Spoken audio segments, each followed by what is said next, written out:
जिम्मेदारी नहीं बल्कि ये दस्तूरी जिम्मेदारी भी है कि पिछड़े हुए का साथ दो, कमजोर का हाथ थामो, मजलूम की आवाज बनो, हक तलफी पर आवाज बुलंद करके हक दिलाऊं और इंसाफ की पुकार लगाऊं और जालिम के खिलाफ अपनी आवाज को बुलंद करूं।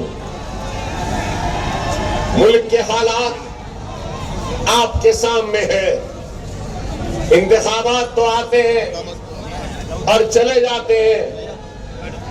हिंदुस्तान की आजादी से लेकर आज की तारीख तक कई इंतखाबात हुए और इंतखाबात में कई लोग मुंतखब हुए, कई कॉरपोरेटर्स बने, कई एमएलएज बने, कई एमपीज बने, कई मेयर्स बने, कई चेयरमैन बने, कई मिनिस्टर्स बने स्टेट कैबिनेट में, तो कई मरकजी मिनिस्टर्स भी बने कैबिनेट में, तो कई वजीर आजम बने और कई चीफ मिनिस्टर्स भी बने।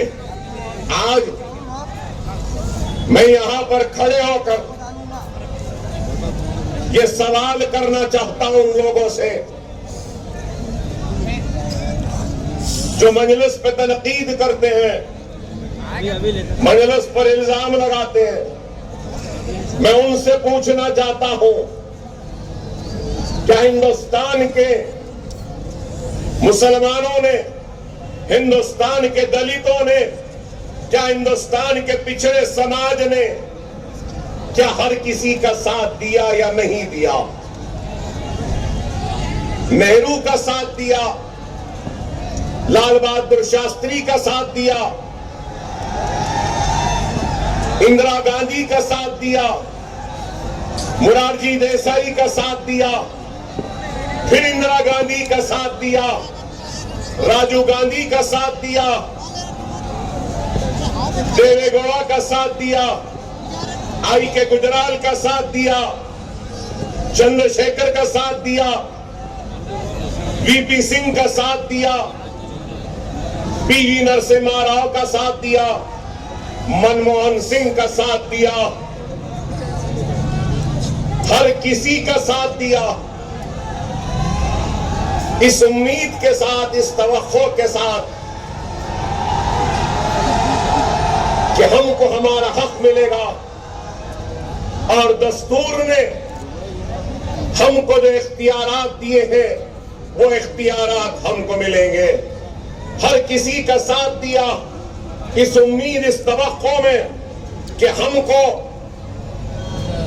न सिर्फ हमारा हक मिलेगा बल्कि हमारी परेशानी दूर होगी, हमारे महल्ले जात में तरक्कियाती सरगर्मियां आएंगी। इस उम्मीद के साथ दिया कि बैंक से हमको कर्ज़जात दिए जाएंगे। इस उम्मीद के साथ दिया कि तालीमी पसमानदगी दूर होगी। इस उम्मीद के साथ दिया कि माशी परेशानी और बदहाली दूर होगी, हमारे बस्तियों में खुशहाली आएगी, हमारी नौजवान नस्ल का मुस्तकबिल रोशन होगा और तारीकी हटेगी और नए उजाले आएंगे। लेकिन अफसोस, बताओ आज सरकारी मुलाजिमत में मुसलमानों का तनासुब क्या है? आज अगर हम तालीम के मैदान में देखते हैं तो सबसे कम 10th पास होने वाले अगर इस मुल्क में अगर कोई है तो वो मुसलमान है। सबसे ज्यादा ड्रॉप आउट लेवल तालीम में अगर किसी का है तो वो मुसलमान का है। ग्रेजुएट्स कम है तो मुसलमान, डॉक्टर्स कम है तो मुसलमान, इंजीनियर्स कम है तो मुसलमान, लॉयर्स कम है तो मुसलमान, आर्किटेक्ट्स कम है तो मुसलमान, साइंटिस्ट कम है तो मुसलमान। हर जिंदगी के हर शोबे हयात में सबसे पीछे, सबसे आखिर, सबसे पिछड़ा हुआ अगर कोई है तो वह हिंदुस्तान की सबसे बड़ी अक़लियत मुसलमान। दुश्मन बना है। तुम जिसको सलाम नहीं करते उसको सलाम करना शुरू कर दो। अगर किसी भाई से दूर है तो उसको करीब ला लो और एक हो जाओ। ये वक्त एक होने का है, ये वक्त करीब आने का है, एक दूसरे से दूर होने का वक्त नहीं है। समझो मेरे भाई, समझो, खुदारा समझो। दुश्मन पूरी तैयारी से आ रहा है तुमको तबाह करने के लिए, लेकिन तुम सिर्फ बेरा रवि की जिंदगी गुजार रहे हो, समझना नहीं चाहते। तुमको सिर्फ चाहिए तो क्या, इसको कुछ बोल दो, उसको कुछ बोल दो, ऐसे बोल दो, वाह वाह वाह, चीखते चिल्लाते। मैं कोई मदारी नहीं, मैं कोई मदारी नहीं, मैं कोई मस्खरा जोकर नहीं हूं। मैं तुम्हारा दर्द को महसूस करने वाला दर्दमंद रसूल अल्लाह का गुलाम हूं। लो रसूल अल्लाह के उम्मतियों के सामने आया है, फरियाद लेकर आया है। खुदारा समझो, अगर अभी भी नहीं समझोगे तो मिट जाओगे। तुम्हारी दास्तान तक ना रहेगी दास्तानों में। खुदारा समझो, समझो मेरी तड़प को, समझो मेरी आह को, समझो मेरे दर्द को। अरे मेरी आंख रो रही है, मेरी बहन मेरी बेटी के हिजाब को खींचा गया।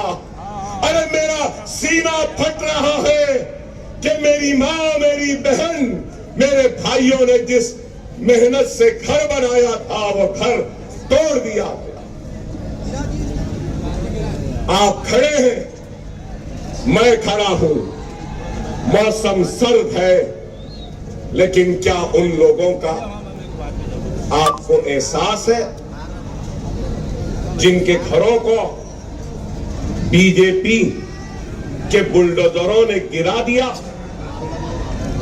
क्या उस तकलीफ का एहसास है?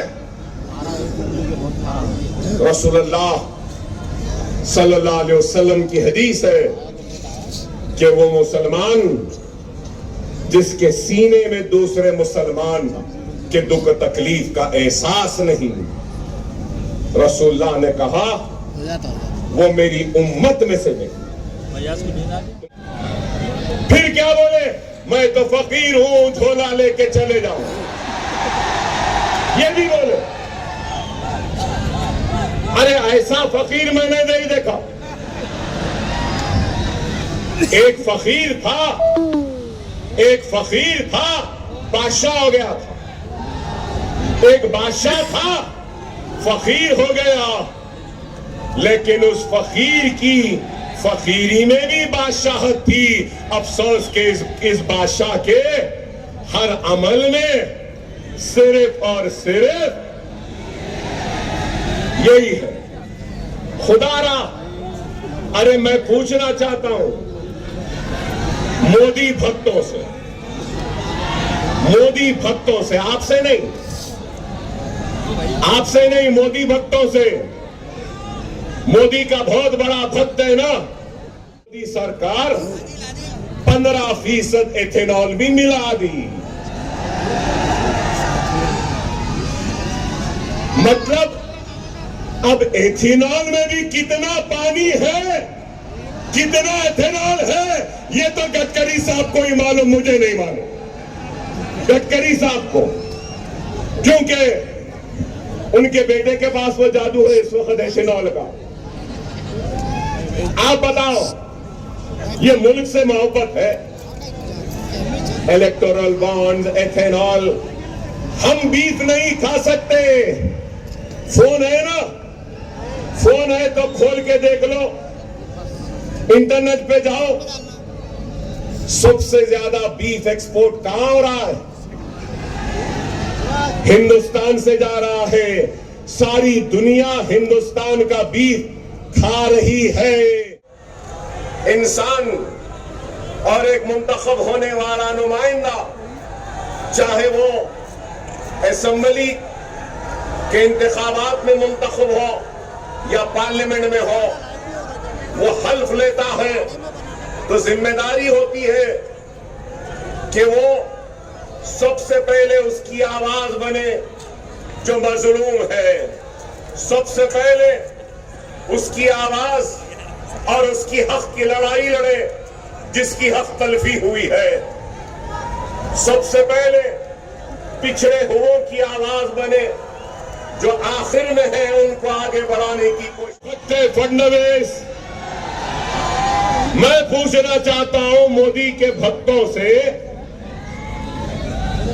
आप करप्शन को खत्म करेंगे बोले, मोदी साहब बोले कोई ना खाऊंगा ना खाने दूंगा, कोई नहीं पूछ रहे। इम्तियाज जलील साहब, आप पूछना था 6500 करोड़ इलेक्टोरल बॉन्ड से कैसे आए, देने वालों ने क्यों दिया? क्या ये करप्शन नहीं है? क्या आपको कोई एक पैसा दिए, मजलिस को कोई दिए? मैं इतनी देर से पुकार रहा हूं, आपकी मोहब्बत मिल रही है, आपका जोश मिल रहा है, आपके नारे मिल रहे हैं, आपका जज्बा मिल रहा है, जो अल्हम्दुलिल्लाह पैसे से बढ़ के है। अरे अगर कोई सिर्फ धोखा क्या क्या बोले, मुझे याद है क्या क्या बोले। 15 लाख आएंगे बोले, नहीं आए। कभी बोले वो नाले में से पाइप डाल के गैस निकाल सकते हैं, कभी प्लास्टिक सर्जरी, अरे क्या क्या नहीं बोले। और ये भी बोले मैं गरीब का बच्चा हूं, गरीब के घर से आया हूं, मैं चाय बेचता था, रेल की पटरियों के पास चाय की बंडी थी, चाय की केतली थी, लोग कभी कड़क चाय पूछते थे, कभी नरम चाय पूछते थे, कभी ऐसी चाय वैसी चाय, चाय चाय चाय चाय, चाय की केतली, चाय का पानी, चाय का चूल्हा, नरम चाय गरम चाय। अरे आप जो भी थे बीफ है बोल के पीटेंगे, बीफ है बोल के लिंचिंग करेंगे, बीफ है बोल के लॉन्च देंगे, लेकिन सबसे ज्यादा बीफ हिंदुस्तान से बाहर जा क्या है? खुदारा आप समझो इस बात को। मोदी भक्तों, गौ रक्षकों, गौ रक्षकों, बोलो मोदी को मीट एक्सपोर्ट्स को रोक दो। वो नहीं बोलेंगे। मुसलमान जा रहा, बकरे का गोश्त है तो बोलेंगे नहीं बीफ है कह के मारेंगे। अरे मेरे भाई, खुदारा समझो, आज हम जो बोलते हैं ना, कोई बोलने वाला नहीं है। जो इलेक्टोरल बॉन्ड में आपको इतना पैसा मिला, अरे 6500 करोड़ तो व्हाइट है, ब्लैक कितना मिला होगा सोचो। फिर बड़े ईमानदार, मैं तो गरीब से घर से आया, मैं चाय बनाता था, मेरी बंडी थी। अरे फिर ये पैसा कहां से आया, किधर से आया? हर चीज में मिलावट, तेल में मिलावट, चावल में मिलावट, आटे में मिलावट, हर एक चीज में मिलावट थी। मैं तो पार्लियामेंट में नहीं था, इम्तियाज जलील साहब आप पार्लियामेंट में भी थे। क्या पार्लियामेंट में कोई कानून बनाया गया जिसमें ये कहा गया था कि पेट्रोल में एथेनॉल मिलाया गया ना? आप बोलो, इन्होंने पेट्रोल को भी नहीं छोड़ा। पहले पेट्रोल प्योर नहीं है, आपको कैसे एनसीपी है, शिवसेना है ना? शिवसेना टूट गई, एनसीपी टूट गई, ठाकरे टूट गए ना? अब पूना में शरद पवार, अजीत पवार मिल गए, मुंबई में राज ठाकरे, उद्धव ठाकरे मिल गए। सब मिल सकते हैं तो मैं पूछना चाहता हूं, क्या कलमा को भाई नहीं मिल सकता? क्या हम नहीं मिल सकते? क्या हम एक नहीं हो सकते? अरे ये 100 मिल रहे हैं और हम हैं कि हट रहे हैं। मुझे टिकट नहीं मिला, मुझे इज्जत नहीं दी, मुझे कुर्सी नहीं मिली, मुझसे हाथ नहीं मिला है। नहीं मालूम कि कब स्टॉक मार्केट भी कोलैप्स हो जाएगा, इनको फिक्र नहीं है। डॉलर रोज बेच रहे हैं। क्यों? रुपया गिर रहा है, फॉरेन रिजर्व कम हो रहा है, फॉरेन इन्वेस्टमेंट नहीं आ रहा है, लेकिन इनको फिक्र नहीं है। फॉरेन इन्वेस्टमेंट क्यों नहीं आ रहा? इसलिए नहीं आ रहा, अगर मैं $1 ला रहा हूं, $1 पे अगर कुछ कमा रहा हूं, तो कमाने के बाद डॉलर बढ़ रहा है, रुपया गिर रहा है, जितना कमाया पूरा अंदर हो रहा है। तो इन्वेस्टर्स नहीं है, लेकिन इनको इस मुल्क की फिक्र नहीं है। शौचालय बोले, क्या शौचालय बने? 15 लाख